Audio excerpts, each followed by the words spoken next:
अस्सलामुअलैकुम, जय भीम। दोस्तों, मैं आपका एजे खान हेब्बाड़ असेंबली कॉन्स्टिट्यूएंसी से इस बार मैं जो है बहुजन समाज पार्टी बीएसपी से जो उत्तर प्रदेश में इक़्तिदार में 4 बार रह चुकी है, बहन कुमारी मायावती जी के सदारत में वहाँ पर जो सोशल जस्टिस को नाफिज किया गया, वो आप तमाम लोग अगर चाहें तो देख सकते हैं। आज इंटरनेट का ज़माना है, लोगों को इस बात से बखूबी वाबस्ता है। आज मुल्क की जो फिस्ताही ताकतें, आज मुल्क की जो हर तरीके से हर कम्युनिटी की लोगों के ऊपर जो जुल्म व ज़्यादती चल रही है, उस जुल्म व ज़्यादती को रोकने का सिर्फ एक रास्ता है, और वो ये है कि इस मुल्क के संविधान को, इस मुल्क के कॉन्स्टिट्यूशन को मुकम्मल तौर पर इम्प्लीमेंटेशन किया जाए। बाबा साहब अम्बेडकर ने जब इस मुल्क को दस्तूर दिया था, जब इस मुल्क को कॉन्स्टिट्यूशन दिया था, जब इस मुल्क को संविधान दिया था, उस वक्त ने बाबा साहब अम्बेडकर ने एक बात कही थी, मैं इतना बेहतरीन कॉन्स्टिट्यूशन इस मुल्क को दे रहा हूं, अगर उस जगह पर जहां पर कानून पास किया जाता है, उस जगह पर मेरे लोग यानी के दबे कुचले लोग, यानी के schedule caste, schedule tribe, other backward class और फिर रिलीजियस माइनॉरिटीज में जो कि मुसलमान, क्रिश्चियन, सिख, जैन, बुद्ध धर्म के लोग आते हैं, ये लोग अगर वहां पर जाकर इख्तिदार में नहीं बैठेंगे, ये लोग अगर असेंबली में नहीं बात करेंगे, तो इस मुल्क के संविधान को मुकम्मल तौर पर लागू नहीं किया जाएगा। अगर लागू नहीं किया जाएगा तो मेरे लोगों को इख्तिदार से दूर रखा जाएगा, जो कि आज हम लोग देख रहे हैं। हम लोगों पर इतना बेहतरीन कॉन्स्टिट्यूशन होने के बावजूद भी हम लोगों की खाने पर पाबंदी है, हम लोगों के पहनने पर पाबंदी है, हम लोगों के बोलने पर पाबंदी है, जबकि इस मुल्क के संविधान ने इस मुल्क की दबे कुचले लोगों की आवाज़ बनकर फ्रीडम ऑफ रिलीजन दिया गया है, फ्रीडम ऑफ एक्सप्रेशन दिया गया है, फ्रीडम ऑफ स्पीच दिया गया है। मगर हमारी इस आज़ादी को छीनने की नाकाम कोशिश इस मुल्क की फिस्ताई ताकतें वाली पार्टियां करती हैं। लेकिन अफसोस से कहना पड़ता है, इस मुल्क की जो अपने आप को सेक्युलर मानने वाली पार्टी है, जो अपने आप को सेक्युलर मानकर आजकल चली आ रही है, उस पार्टी को आज तक मुसलमानों ने इख्तिदार में रखा। लेकिन सोचने वाली बात यह है, उस पार्टी ने आज तक जब कभी भी यहाँ के दलितों पर, यहाँ के ओबीसी कम्युनिटी के लोगों पर, यहाँ के रिलीजियस माइनॉरिटीज़ पर, यहाँ के मुसलमान पर, यहाँ के क्रिश्चियंस पर जब कभी भी उनके ऊपर जुल्म व ज्यादती हुई, हमने जिनको वोट दिया, ना उन्होंने असेंबली में बात किया, ना उन्होंने कभी एहतजाज किया। इस बात से साफ पता चलता है, जुल्म करने वाले के सामने अगर कोई बात नहीं करता तो उसका ये मतलब निकाला जा सकता है कि उस जुल्म को हम लोग तस्लीम करते हैं। यानी कि आवाज़ ना उठाना इस मुल्क के संविधान को, इस मुल्क की संविधान की तहफ़्फ़ुज़ करने के लिए जिसकी आवाज़ बुलंद होगी, हमें उसको इक़्तिदार में लाने की सख्त ज़रूरत है।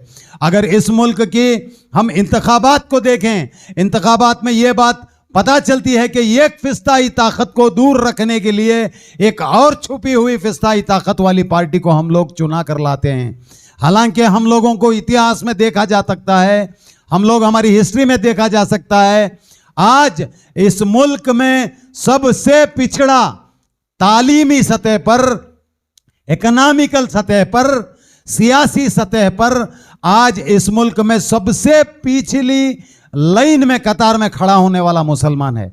जबकि जस्टिस राजेंद्र साचार कमेटी की रिपोर्ट ये बताती है कि इस मुल्क के तमाम दबे कुचले लोगों से गई गुजरी नौबत अगर किसी की है तो वो मुसलमान की है।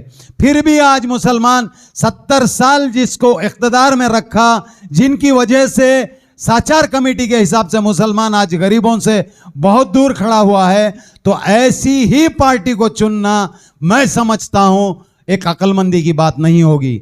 मैं आप तमाम से गुजारिश करता हूं, मैं आप तमाम से इल्तिजा करता हूं, इस मुल्क के संविधान को पढ़ें, इस मुल्क के संविधान को अपने बच्चों को पढ़ाएं, इस मुल्क की संविधान के रक्षण करने के लिए, इस मुल्क के कानून को, इस मुल्क के कॉन्स्टिट्यूशन को तहफूज करने के लिए हमेशा मुसलमान आगे खड़ा हुआ है। मुसलमानों ने उस दौर में बाबा साहब अंबेडकर को चुनकर कॉन्स्टिट्यूशन लिखने के लिए मौका बना कर दिया था।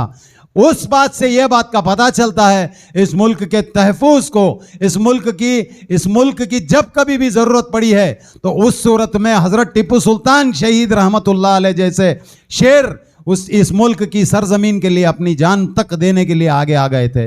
हमारे आबा व अजदाद ने बाबा साहब अंबेडकर को चुनकर उनको पार्लियामेंट में भेजा ताकि कॉन्स्टिट्यूशन लिख कर दें। और कॉन्स्टिट्यूशन इतना बेहतरीन है, आपको जो मजहब चाहे, आपका मजहब जो करने के लिए इजाजत देता है, इन सबको इजाजत देती है हमारी कॉन्स्टिट्यूशन इस मुल्क की।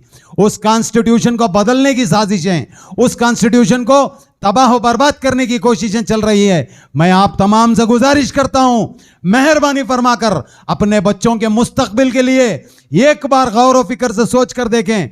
हमने आज तक फिस्ताई ताकतों को इख्तिदार में लाकर हमने हमारी जो कुछ भी हमारे पास थी वो सारे चीजों को हम खो चुके हैं। वक्फ प्रॉपर्टीज का स्कैम जो है 2,80,000 करोड़ रुपए का स्कैम है। आप तमाम लोग पढ़े लिखे हैं, गूगल पर जाकर देखिए, कर्नाटक की वक्फ स्कैम में बहुत ज्यादा लोग कौन ये प्रॉपर्टीज खाए हुए हैं और कौन सी पार्टी में हैं, इस सब को देखने की जरूरत है। आज इख्तिदार में फिस्ताई ताकत को दूर करने के लिए एक और अपने आप को सेक्युलर मानने वाली पार्टी डंके की चोट पर बोलती है कि मुसलमान की तहफूज हम करेंगे, लेकिन यूएपीए कानून अगर इस मुल्क में लागू किया गया है तो वही सेक्युलर पार्टी है जिसको हमने, हमारे बाप दादा ने जिसको चुनकर इख्तिदार पर भेजा था। मैं आपके सामने बहुत चीजें बात करना है, मैं आपसे आजिज़ाना गुजारिश करता हूं, मेहरबानी फरमाकर दूसरों की बातों में, बहकावों में ना आए।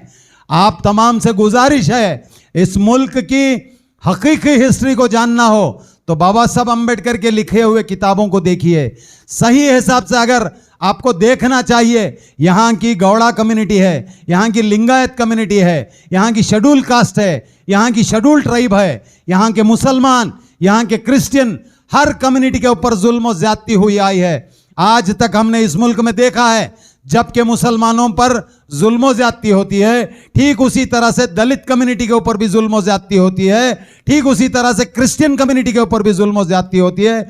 लेकिन हमने जिनको चुनकर असेंबली में भेजा उन्होंने ना अपनी असेंबली के फेवर में सवाल उठाया, ना कि इन कम्युनिटियों के फेवर में सवाल उठाया।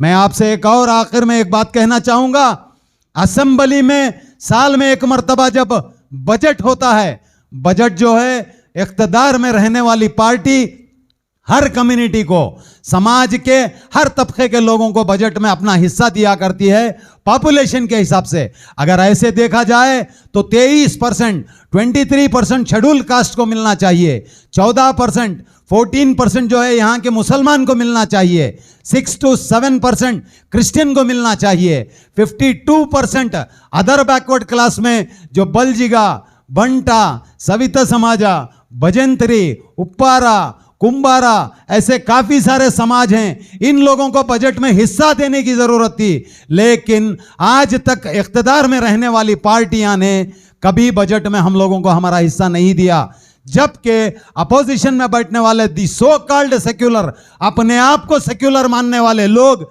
ऐसा बजट जो हम लोगों पर जुल्म किया जाता है, ऐसा बजट जब नाफिज भी किया जाता है तो उनके कान पर जूं तक नहीं रेंगती और वो लोग अंदर असेंबली में सोया करते हैं। आप यूट्यूब में चेक करके देखिए।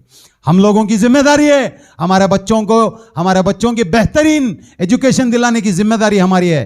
कुपोषण नामी एक बीमारी लोग समझते हैं उसको बीमारी, वो बीमारी नहीं है। भूखमरी की हालत में पिछले साल तकरीबन 6 लाख बच्चों की मौत हो चुकी है। आप यूट्यूब में, गूगल में चेक कर देख लीजिए। ये कुपोषण यानी कि जो गरीबी की निचले सतह पर रहकर जो खाने की या फिर उनको जो उनके ग़िज़ा ना मिलने पर, उनको न्यूट्रिशन ना मिलने पर जो बच्चे मर गए, उनके बारे में बात कौन करेगा? हम ये सेक्युलर या फिर ये फैसिज्म की आवाज पर हम हमारे मुस्तकबिल को खराब कर रहे हैं। मैं आप तमाम से आजीजाना गुजारिश करता हूं, मेहरबानी फरमाकर, सिर्फ चंद दिन बचे हैं, आप तमाम से गुजारिश है, मेहरबानी फरमाकर इस मुल्क के इतिहास को जानें और किसने हम पर जुल्म किया और किसने हमारे साथ घिनौना खेल खेला। टेनेंसी एक्ट लाने के हिसाब से मुसलमानों की काफी सारे जमीनी थी, वो सारे जमीनों को सिर्फ वो टेनेंसी एक्ट के एक कानून को पास करने के बाद सारे मुसलमानों को भिखारी बनाकर खड़ा दिया गया। मैं आपसे गुजारिश करता हूं, हिस्ट्री को जो नहीं जानता वो वापस अपनी हिस्ट्री नहीं क्रिएट कर सकता। ये किसी बड़े अल्लाह वाले ने कहा है, किसी बड़े बुजुर्ग ने कहा है, जो अपने इतिहास को भुला देते हैं वो अपना मुस्तकबिल लिखा नहीं करते। हम हमारे मुस्तकबिल को लिखना हो तो हमें हमारी हिस्ट्री को जानने की सख्त जरूरत है। मैं आप तमाम से फिर आपके सामने रूबरू होकर बात करूंगा इंशाअल्लाहुल अजीज। आप तमाम इत्मीनान और सुकून से अपने आप में, अपने दोस्तों में डिस्कस करें क्या हालत है इस मुल्क की। हम लोग ऐसा ना करें कि कहीं एक फिस्ताई ताकत को इख्तिदार से रोकने के लिए किसी और एक फिस्ताई ताकत जो छुपी हुई है ऐसे को जिताने की कोशिश करेंगे। हम लोग आगे चलकर इस मुल्क को डेवलप करने में, आगे चलकर हमारे बच्चों के मुस्तकबिल को बनाने में, आगे चलकर शेड्यूल कास्ट शेड्यूल ट्राइब के लोगों को इंसाफ दिलाने में हम लोगों का बहुत बड़ा किरदार रहा है इस मुल्क में और आगे भी हम इसको निभाएंगे।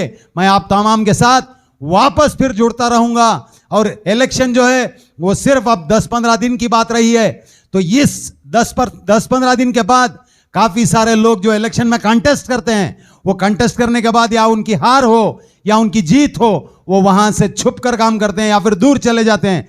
मैं ऐसा इंसान हूं, मैंने जो है दलित माइनॉरिटी सेना नामी एक ऑर्गेनाइजेशन रखी है। मैं तकरीबन 22 साल से समाज में हर जगह हर नाइंसाफी के खिलाफ आवाज उठाकर मैंने जिंदगी की है। मैं हर जगह पर जो है स्ट्रगल करते हुए, जद्दोजहद करते हुए मैं आगे आया हूं। अगर अल्लाह ना करे मैं हार भी जाऊंगा, मैं आप ही लोगों के बीच में, मैं आप ही लोगों के दरमियान जो भी नाइंसाफी होगी उस नाइंसाफी के खिलाफ आवाज उठाता रहूंगा। जय भीम, जय टीपू सुल्तान।